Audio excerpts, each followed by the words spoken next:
माझा कुटुंब सुद्धा डावावर लागलाय सगळं. कधी मारून टाकते माझ्या कुटुंबाला आणि मला माहित सुद्धा नाही, तरी मी हटत नाही. रात्र दिवस बाहेर आहे.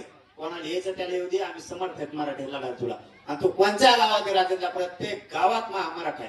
फक्त तू ये धमकी देऊ नको. याव करणार आहे, त्याव करणार आहे, काय करणार आहे. काल कोणतरी धमकी दिलेली कळाली मला सकाळी. काहीतरी म्हणलं होतं काय म्हणला रे कोणतरी काल का परवा कोणतरी म्हणलं ना, ते धन्याचं कोणीतरी फड ते खरकट्याचं कोणीतरी आलं ना पुढं, ते म्हणलं भंडारा लावून मारून टाकतो मला. तो भंडारा लावण्याचं कुला. नमस्कार.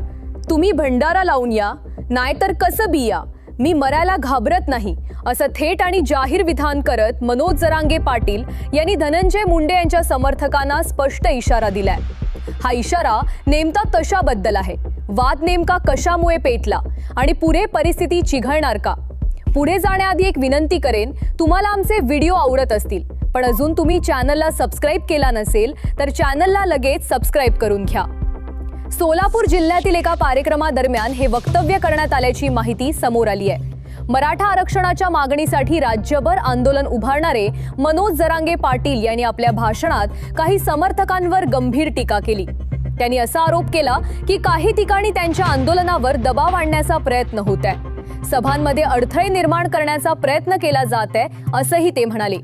या पार्श्वभूमीवर बोलताना त्यांनी स्पष्ट शब्दात सांगितले, तुम्ही भंडारा लावूया नाहीतर कसं बी या, मला काही फरक पडत नाही, मी मरायला घाबरत नाही. हे विधान जसेच बाहेर आले तसे सोशल मीडियावर मोठी चर्चा सुरू झाली. काहींनी त्यांच्या वक्तव्याला धाडसी भूमिका म्हटले तर काहींनी या भाषणाच्या शैलीवर प्रश्न उपस्थित केले. या प्रकरणात धनंजय मुंडे यांच्या समर्थकांचे नाव घेतले गेले असले तरी त्यांच्या बाजूने अद्याप अधिकृत प्रतिक्रिया समोर आलेली नाही. त्यांच्या कार्यालयाकडूनही या विधानावर कोणतेही अधिकृत स्टेटमेंट प्रसिद्ध झालेले नाही. घटना नेमकी कधी आणि कोणत्या संदर्भात घडली याबाबत सविस्तर अधिकृत माहिती अद्याप स्पष्ट नाही. मात्र संबंधित भाषणाचा व्हिडिओ सोशल मीडियावर मोठ्या प्रमाणात शेअर केला जात आहे. राजकीय विश्लेषकांचे म्हणणे आहे की अशा प्रकारची थेट आणि तीव्र भाषा वापरल्यास वातावरण अधिक तणावपूर्ण होऊ शकते. मात्र दुसरीकडे आंदोलनाच्या पार्श्वभूमीवर भावना तीव्र असणे स्वाभाविक असल्याचंही काहींचे मत आहे. या संपूर्ण प्रकरणानंतर कायदा आणि सुव्यवस्थेच्या दृष्टीने पोलीस प्रशासन सतर्क असल्याची माहिती मिळत आहे.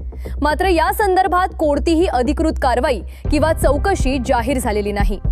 जर या प्रकरणात तक्रार दाखल झाली किंवा तपास सुरू झाला तर त्याबाबत स्पष्ट माहिती पुढे येईल. सध्या तरी दोन्ही बाजूंनी संयम राखण्याची अपेक्षा व्यक्त केली जात आहे. जर तुम्हाला अशाच विश्वासार्ह आणि अपडेटेड बातम्या पाहायच्या असतील तर आमच्या चॅनलला सबस्क्राईब करा.